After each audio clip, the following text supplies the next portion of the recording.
tayo ngayon. Fishing tayo dito.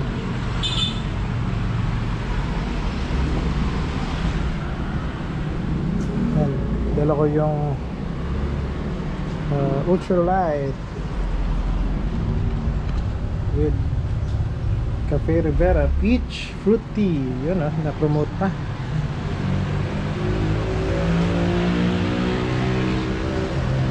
Ito.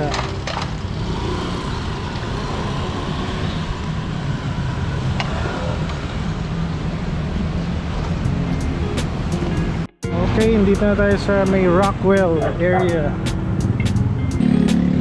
Ayan, kita nyo yung tulay na yun. Maraming mga namimingwit doon. Nakikigulo tayo.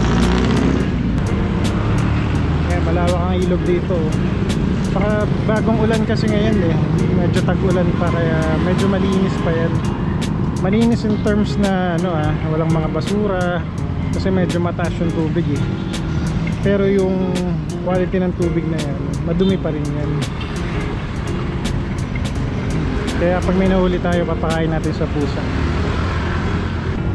Ayun, may namimingwit po.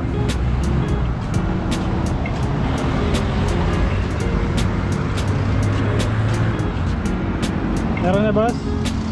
Tilapia? Ayun, meron na siya. Kita nyo, tilapia. Ilang oras kayo nag-umpisa, boss? Ilang oras kayo nag-umpisa? Alas 3 na. Marami na, ang bilis Thank you, boss. Ayan. Uy, nakita ko may pumapasag doon. Yun ay, ano pala yun? Ayun kita nyo yan sa gilid. Ayan, tingnan nyo sa gilid ayun, tingnan nyo yung mga itim na yan. Dami mga ano yan, janitor fish. Janitor fish.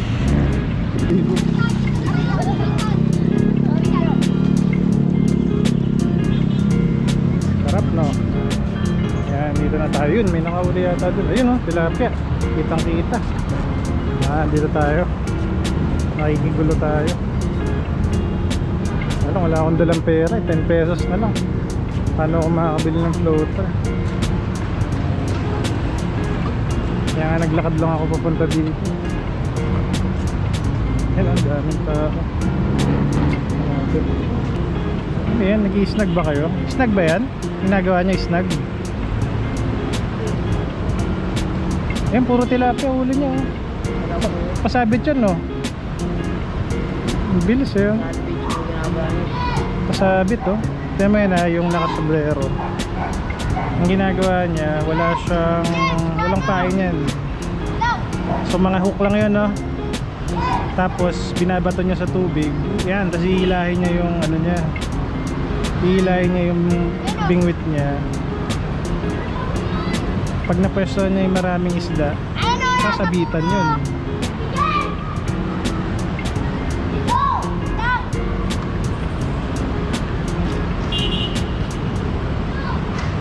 Yun huli na naman yun dami niya nahuli. Dami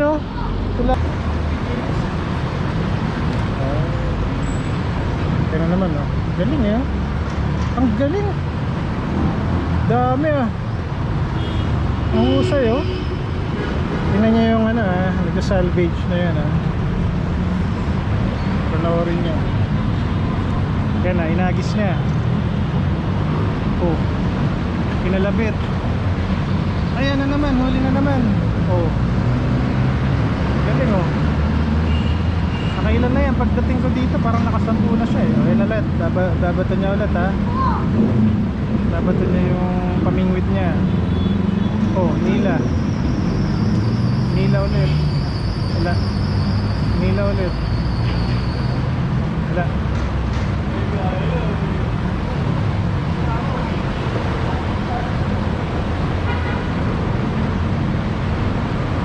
Nila ulit Nila na naman. Yun, meron, may kumabit. Ang galing talaga. Huli na naman daming tilapia dun sa na yun pwesto na yun galing.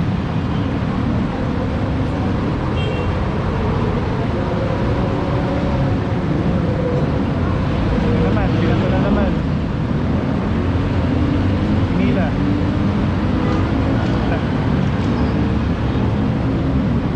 Pinato ulit. Lain ulit ah. Oh.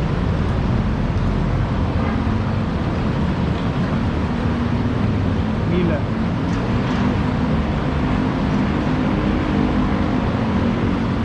Okay. Yun o. Isa na rin. Sandwich na rin pa siya. Okay. Wala. Baka nauubos na. Kasi syempre mauubos din yan. Oh, oh, may nahuli siya. Ang galing ah. Ayos, ayos. Marami na. Sa kabila ako pa eh. Nandun.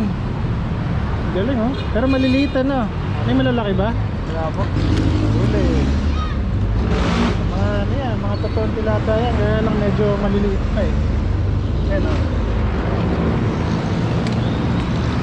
Galing oh. Yan, huli na naman oh. Galing.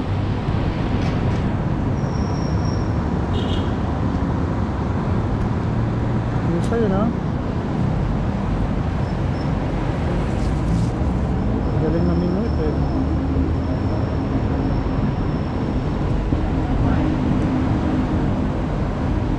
Buti hindi sumasabit yan. Hindi sumasabit.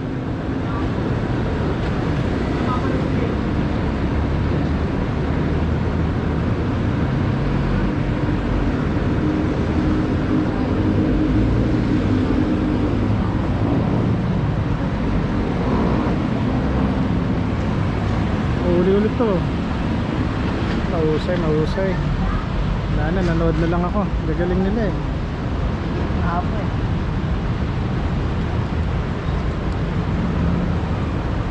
Uli. Yun oh. Medyo maliit pa eh. Sayang din eh. Pero masarap yung daingin. Uli ulit. Galing oh. Galing naman ito. Sa kanya, pinapasabitan niya dito kay bossing. Uy, sayang. Nahulog. Sa kanya, ginagamitan niya ng ano yan, hook tsaka bulate. Ito talaga legit na no. Legit na angling. Yung bulate kuhay mo. Yan. Yung iba kasi iba technique eh. Ito, tulad na itong isang to, sinasabi ko kanina. Kasi itong ginagawa niya, huli, ang dami ha. Huli na naman. Itong isa, nakahuli rin. Dami dito isda ah. Huli na naman oh. Ano yung kinakain niya yan? Ay hindi, ano yung ginagawa niya dyan? Binibigay po namin. Sayang naman, hindi mo nakain? Pwede mong kainin yan ah. Ayun pa isa, ang dami. Oh. Huli na naman. Ang dami. Sabi tilapia dito, ang dami. So, medyo malaki na yun oh. Ang dami talagang isda. Yun na naman oh. Liit. Sayang. Nahulog, maliit pa masyado. Sana mabuhay pa.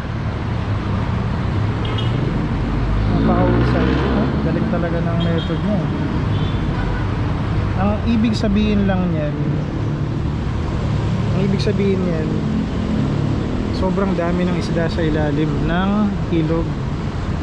Ang problema, medyo maliliit pa sila. Ayan. So sayang, lalaki pa sana itong mga to.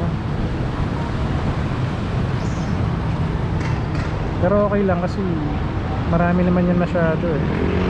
Hindi mauubos yung mga tilapia na yan sa lawak ng ilog.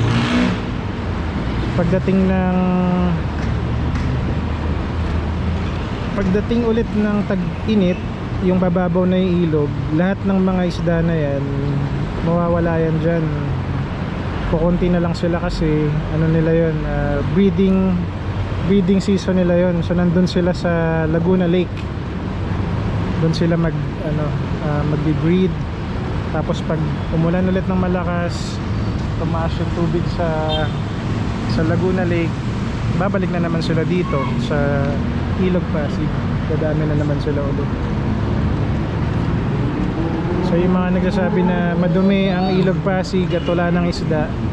Totoo. Totoo, madumi ang Ilog Pasig. Pero napakaraming isda niyan. Ayun oh. Yung iba kinakain yan. Yung hindi masaselan. Pero syempre sa karamihan, ang alam nating lahat, hindi yan nakakain. Kasi totoo naman, madumi pa talaga yung tubig ng Ilog Pasig. Pwede sana ibigay sa mga pusang gala dahil pusang gala dito.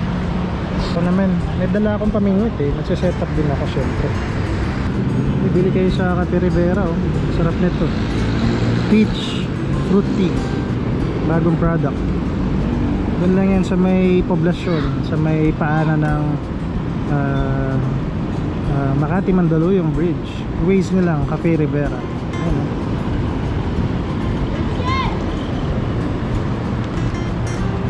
Ayan na, set up na tayo ng ano natin, kamingwit natin.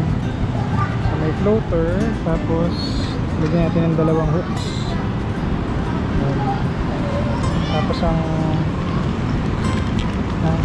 ipapain natin hindi bulate itong ano, Rampin Fishing, catch more fish.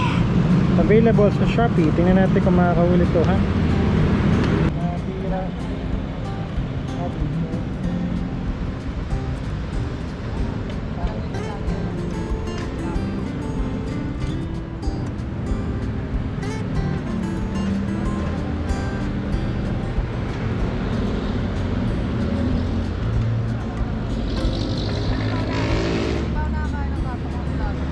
Sarap yun.